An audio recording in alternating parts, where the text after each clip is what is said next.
So guys, yesterday some PDP leaders met Peter Obi as Professor Gana has come out to confirm that they are speaking to Peter Obi to return back to the party so that he can be the flag bearer of the PDP.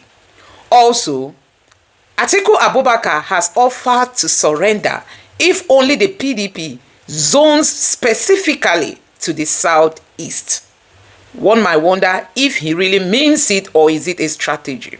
So guys, I'm just going to allow you to take your time and listen to Professor Gana in this interview. Take your time, listen to what he has got to say about Peter Obi coming back to the party, Atiku Abubakar, and what the PDP is planning ahead of 2027 presidential election. Take your time, watch this video. Let me know your thoughts in the comment section below. Please don't forget to subscribe to the channel and turn on the notification bell. Now take a look.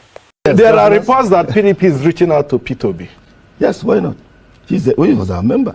In fact, if I were Vice President Atiku, I would have, in 2023, I would have said, "Now, Peter, you were my Vice President at that time. Now, I'll support you." He would have been a statesman. You know, Peter is good. Why is it that every point in time, everybody wants to pick on Peter Obi? It is because he is the standard. He is the better person. He is the person that can actually bring a certain type of change to Nigeria. He's a man that believes in service. He's a man that believes in the Nigerian people. And I do not accept that he should be pushed into making decisions that might not be where he would want us to go. Look at what Atiku Abubakar said then. He made a post on some of his social media handles that he has no problem of zoning to the south, but it must be zoned to the southeast. That if it's zoned to the southeast today, that same day he will drop his ambition. First of all, zone to the south. The south will sit and the micro zone. That's what we do. Even when the chairmanship was zoned up here, it was zoned to the north. We sat together in the north, and it was micro-zoned to the... His fear was that it was going to be hijacked. No. Some other interests. The southern interests were very powerful. I remember all the 17 or 18 governors of the south met. The last meeting they had was in Asaba. I remember very, very well. Yes. With the person who even became his vice presidential candidate. And they resolved that the candidate this time should be from the south. All right? Part of the thing that we said, no. To be honorable, he shouldn't even have accepted anything on that ticket. Because it was under He even accepted when he defected to the APC that it was a wrong move. So now, after he had damaged your position. Yeah? You say what? I said he agreed by himself that but it's him becoming the damage vice president was... he should have listened to us at the right time. Well. Because we were telling her, look, Nigerians are watching us. Fair is fair. This is the time. You people, when you people sat in Asaba, most of us agreed that yes, it is your turn. But suddenly, you now became vice president to another country. No, they shouldn't have done that. None of you should have accepted it. But now he has seen it. What I'm saying now, I wish he did in 20, would have been in government today. And Nigerians would have been murdered. But not to worry, we're coming. Well, wish you luck. But another problem with the PDPs, some of your members have openly said, we are PDP, but we will campaign for Bola Tinubu in 2027. Nyesom Week FCT Minister, Samuel Otom, former governor of Benue State, governor of Osun State, Adeleke, Oyinola, name them. So it appears that he's one leg in PDP as a member, but supporting the APC for presidential election. How will he play out for the PDP? Let me say this. A number of people making comments were making comments because they haven't seen the other side. They haven't given us the opportunity of producing the candidate for the 2027. And maybe they are thinking that the current government is so established, is so strong, is so structured, is so lent that it is not beatable. That's what they're thinking. But you see, that's not how elections are won. It's an election. And we won elections in this country. There's a sense in which the Nigerian population, the Nigerian followers are such that there is a momentum. The momentum usually gathered, and that's what happened. The same when Buhari came. They were not very strong, but then the thing was on their side. It was the turn of the North. And in 2014, we made a mistake because we advised Jonathan after 2011 when he won to say, look, in 2014, let it shift to the North. We are all agreed. when we came to that 2014, 2015, a few of the people around, not he himself, a few of the people around, they said there is no vacancy. I can name some of them now, but it's all right. We said, now look, this is not fair. We are with you, but you've already lost the moral initiative, because many of them now will feel they'll be sympathetic. And that's what, it was like a wave. Believe you me, we'll bring up a candidate from the South, a credible candidate, a very experienced candidate, a very experienced person who has really served Nigeria very well.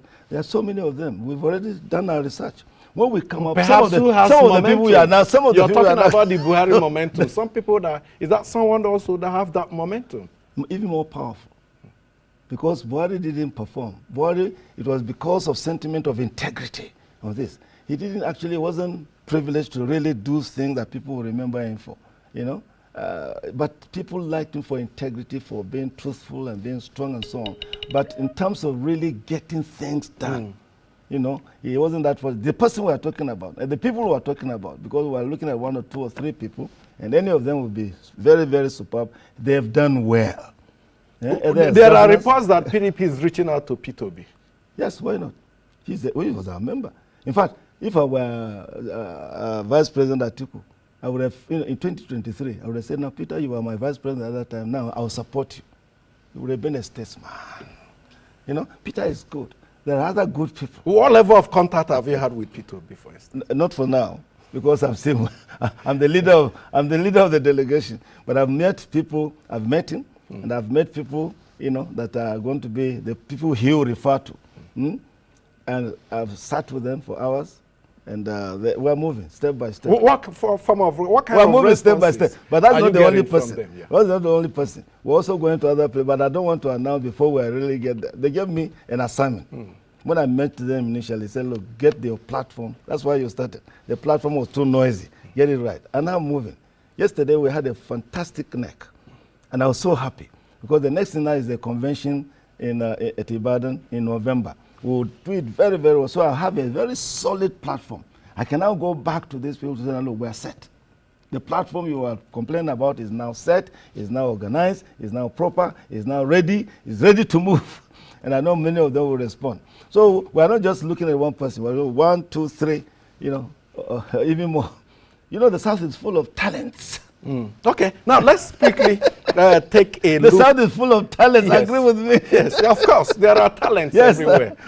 Human resources on global level, Nigeria can raise its head. So what I'm saying is the people who are saying they will not, no, they should give us a chance, because we provide a credible alternative to what is happening. I'm not saying the president, you know, the current APC, no, he's doing his best, but if you compare with our record, it's far, oh my God. The exchange, just check the exchange rate. Exchange rate during Jonathan, what was it? It's now 760% higher. And that one has changed the whole reality in Nigeria. Things are so expensive. People are not able to live. Things are so harsh. That's alone. You know, economy is the most powerful gauge.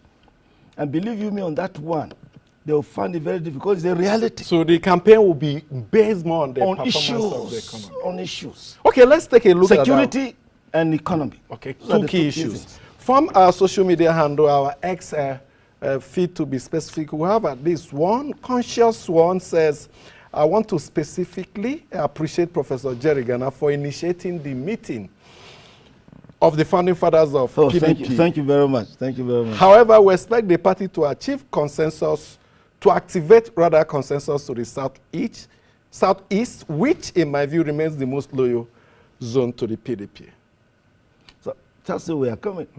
You know, the thing that I want to take this opportunity to really thank our great people in the Southeast for being patient, because I met their leaders, and one of them were there yesterday. The founding fathers set up a very important ideal, is that if we are to rule the country, we must be law-abiding. We must obey the rule of law. And even if you don't like a court ruling, once the court has ruled, you obey. The Supreme Court ruled. And once they ruled, we have to obey. Because we interpreted it one way, but we also went to the person that should interpret it and be the overseer, that's INEC. And their own interpretation was that unless this person is the secretary, you have no secret because the Supreme Court has already ruled. And we say, now look, we are now in a tight corner. Because if we don't convene the NEC properly, there'll be no NEC, there'll be no national convention. So we want to assure the South, we can't forget, they've sacrificed tremendously, we are moving on. They will smile. Now, for you to beat an incumbent president in the presidential system in Africa, the first point to achieve is to unite the opposition. Now we have ADC pulling out. 3-horse race, 4-horse race will be to the advantage of the ruling party. 2-horse race enhances the opportunity of the opposition party. You know, your observation is too early in terms of making a conclusion, because the two sides have not really brought up the candidates yet. You know the candidate of one side, that's APC. They should wait until the PDP brings out the credible alternative candidate. And many of the other parties you are talking about, they also line up, because we'll be more beautiful, we'll be more active, we'll be more credible, we'll be more believable, we'll be one because we've done it before. And they'll see it fantastically. And they'll be also real. Therefore, just wait. Ask me this question in another year. The opposition will be so solidly behind defeating this. Because, you know, the reality is, and this is not a criticism, it's just the realities. The situation that Nigerians are facing is very, very, and they are crying out for rescue. The economy is harsh, but by any standard, I don't even listen to my wife again when they go to market and because it's in a mess. And the one that pains me the most, really, is the fact that they are not like we did in our days. Under Obasanjo, and I thank Obasanjo, I thank Maria Radwa, I thank Goodluck Jonathan, because they implemented the party's position. Stand, look, for a developing African country, one of the best ways in which you really develop the economy is to attract foreign direct investments. Because the rest of the world have done. Is it Europe? Develop. America? Develop. China? Develop. They are looking at Africa. A virgin ground. With resources, with human power, with, you know, all kinds of, and Nigeria is, of all the African countries, Nigeria is the most attractive. A market of 200 million plus. 200 million. That anything you produce in Nigeria, they'll buy. And look at the huge resources. My friend, I'm a geographer. I know the kind of resources we have in this country. Fantastic resources. So there are so many investors out there attracted to come and invest in Nigeria. But unfortunately, I'm not blaming the president because, you know, he's giving directives. But I called them, and I've given a number of addresses on this matter. I call them evil gatekeepers. They are frustrating the investors. They are frustrating them. Some of them are crying and say, no, hey, Nigeria, we're going away. You give us a chance. We'll open the door again. Because we opened the door in such a way that the world was so pleased that they gave us a debt relief of $18 billion. Just because we are governing very well. Okay. We'll do it again. And believe you me, if you open that door alone of investments coming to Nigeria, it's huge. Look at President Trump in America. Just within a few months, he was able to attract America first principle. $16 trillion. Just to recover the kind of, we can attract not just billions, not just millions, not just billions, but trillions, because the economy is vibrant. Okay, it's resourceful. That's what the PDP are brilliant. Hope to do. Yes. Okay, we'll leave it there. This is one of the things. Like you said, in the next 1 year, we'll have this conversation again to take stock. We have how the PDP has progressed. A program of seven-point program we're going to bring. One of them is just what I said. Allowing people to bring their money, because here you can grow your money. Prof, you're already in campaign mode. Oh, yes! They asked me to come back, and we're back. Because I was very patient listening to me, because many of them are our friends. But believe me, we'll go and when people are carrying on our shoulders, they want to invest in your economy. They brought in money, and people will mess them up, not for a year, not for two. Come on, it's not fair. Okay, Professor Jerry Gana, a geographer you may not know. Perhaps I was wondering if he could have done better after performing so well as information minister, if he was appointed into Senate mirrors. But let's see how it pans out. He believes the PDP's future is very strong. Very, very bright. Thank you so much for joining us. I want to thank you very much for really helping us to address our people. PDP supporters out there and friends, oh, we are moving. The PDP train is moving. Don't agree with anybody to go there. Don't go anywhere. Stay in PDP. PDP is alive. The wisdom of the founding fathers that we shift this to the southern part. So the presidential candidate of the party in 2023 should have gone to the south. When we said it, they said no. That was the main contention. Was it the major issue? That was the major. So has it been agreed now for the records that you're zoning the 2027 presidency to the south? Absolutely. But of course there are procedures. There's a zoning committee that was set up yesterday. We will allow them to finish their work. But there is already a consensus, a near consensus, that if we really mean business, because you see, it's a strategy that the founding fathers put in place in 1998 when we came in. We looked at the whole nation and said, look, the South has been very, very badly treated.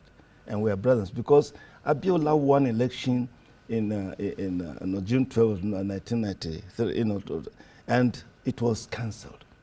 And the southern part was feeling very, very, very good, especially the southwest, but actually the entire south, but especially the southwest. So when we came, we told ourselves from up here, we are brothers. In being democratic, we also should be patriotic nation builders. When you are building a nation, you must have justice, fairness, equity. You have to look after the interests of others. So we advise ourselves that nobody from up here should go for the presidency in 1998. We call that concept power shift. And power shifted. And that's how we resolve the issue of the Southwest was boiling. But after that, it settled. In fact, by 2003 or so, when the elections came out, the whole of although they initially went to AD, you remember they were initially in AD, most of us were, of course, in PDP. But after Obasanjo's 4 years, the whole of the South, except Lagos, and Lagos now transformed and became 2007. So what I'm saying, even those who have gone now, they will soon be back because they will discover that they are going to join the queue. And in APC, they don't do things democratically as well. How will, yes, you're in PDP, but most of your members are in ADC. In fact, Atiku Abubakar. No, don't say most of our members, some of our members. Oh, I mean, those that constituted the APC, mainly from APC and PDP. Yeah, maybe they've gone back to APC. Now, a lot of people said Atiku Abubakar was the problem, and he insisted on running in 2003 against the spirit of zoning. Now he has resigned from the party. What will it mean for? If you ask many of our members, they'll say we're quietly answered prayer.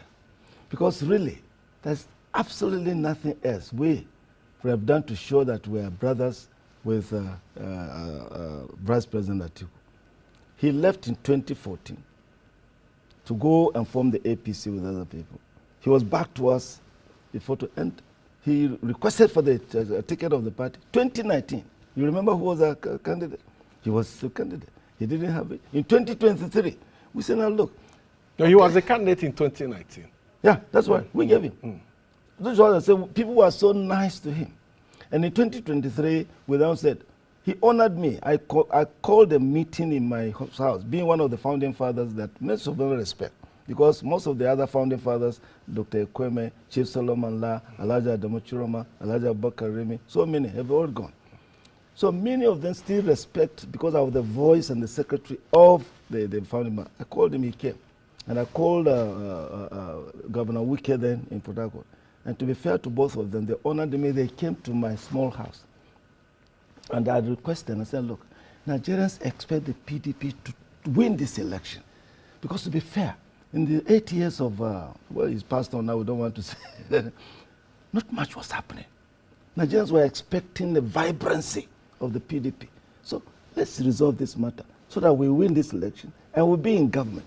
So guys, I'm quickly going to take you through some of the reactions coming from Nigerians. Like this person reacted. These reactions are on the headline that says PDP members this evening met with Peter Obi And here is what Nigerians are saying. This person say, everywhere you go, na Peter Obi. Hey, this man get value. I mean, you can see the coalition wants him. Labour Party, you must have seen Abure telling Peter Obi choose between Labour Party and coalition. So Abure is still interested, you know, for Peter Obi to come back to the party. Now, PDP wants Peter Obi, coalition wants Peter Obi, Abure wants Peter Obi, and APC is panicking. That is why they want to ban him from entering states. So guys, it would have been nice if Atiku Abubakar and Wike them, if they had all come together to say it's Peter Obi. I think PDP would have been the best. But you can imagine Peter Obi going back to the PDP when you have people like Wike there. I think that is really a very big challenge. Now, this other person reacted and said, why them no go back Atiku? We tell them, say PO get value pass Atiku. They shout, okay? That why are they not begging Atiku? They are begging Peter Obi. This person say, Obi can't be in PDP with Wike. Same daddy and their cohort. Sam Daddy and their cohort. I think this makes sense. Peter Obi can't go to the PDP. See, except they expel Atiku. Peter Obi can be in the same party with Wike. Hey, Wike has come out to say he is going to work for Atiku. The governor of Osun, he's going to work for Tinubu. The governor of Osun State said he's going to work for Tinubu. Otom has come out to say he's going to work for Tinubu. So all these people are still in the PDP. Tell me how Peter Obi is going to be there. And this person say PDP, it is Peter Obi and not Makinde for the ticket. Nothing else will matter. Okay, this person is saying if they give Peter Obi, then nothing else will matter. You know, this other person said, the candidate of two people tweeting in a room, low, my leader, please remember that PDP belongs to Wike, and Wike will go to any length to stop you. Seyi Makinde and a number of other prominent PDP stalwarts can never be trusted. This is powerful. This is powerful, honestly. Now, this person say political transfer season is open. Peter Obi, the hottest player in town. PDP wants to break the bank to get his signature back. Oh my God, this is amazing. I love this reaction. This person say, I'm loving this. So get Peter Obi back to the PDP, give him the ticket, suspend Wike, or better still expel. I think that's what she wants. Better still expel him from the PDP. Obi with his fans base and obedient movement together with some LP members. Tinubu is gone in 2027. I think this makes sense, you know. This makes sense. Expel Wike. Hey. Peter Obi cannot come back to that party with the person of Wike. I mean, you know, I just love the way my president they move. Now, all those Olori Bruku, Ronus, and Tiku boys go get headache for like another 1 week for their WhatsApp group. It don't give them assignment. Peter Obi, please be careful, sir. PDP is compromised courtesy of Wike across the south and northeast axis. He owns those state structures. Hey, south and I think this makes sense. And the northeast. Wike owns south and northeast. This person say, Baba Nadai go Maradona. Keep dribbling them. This person said Peter Obi is a Diego Maradona, that you should just keep dribbling them. Another person said, no time for all this begging and canvassing. If they know waiting good for them, they better come to ADC straight up. I think, you know, I would just be of the opinion, if the PDP can merge with the coalition and present Peter Obi, that would be the best, you know. And this person said, Obi keep confusing APC government. No one ever dictates his next move. Honestly, I love Peter Obi. He's always quiet. You know, this is what we call political strategy, not the one that feels rigging is the ultimate.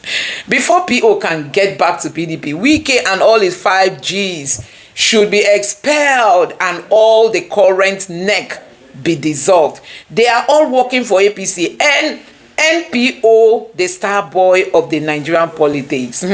May God continue to guide and protect you. APC is a cancer. And dear Peter Obi, my son, if sinners entice you, do not consent. Proverb 1 This person is telling Peter Obi, beware. Beware, dear Peter Obi. If sinners consent, if sin has enticed you, do not consent. There is a bunch of unserious people. They want to neutralize Peter Obi by giving him their useless ticket and then turn around and support Tinubu. Obi can't go to PDP. I think this also makes sense, honestly. It's really getting confusing at this time. It's really getting confusing. Peter Obi can never come back to the PDP and stay with that useless Wike. Another person, it won't work. Forward ever, backward never. Peter Obi is coming. Another person, PDP is dead. You people should bury it in peace and come into the coalition. And as the broken dead party that you are, you can imagine. Hey, so guys, a whole lot is happening. A whole lot. How the table has turned around in just few years. The same man you snitched and betrayed, giving your ticket to Atiku, and you honor, they say. Una dey see how una dey fool una self.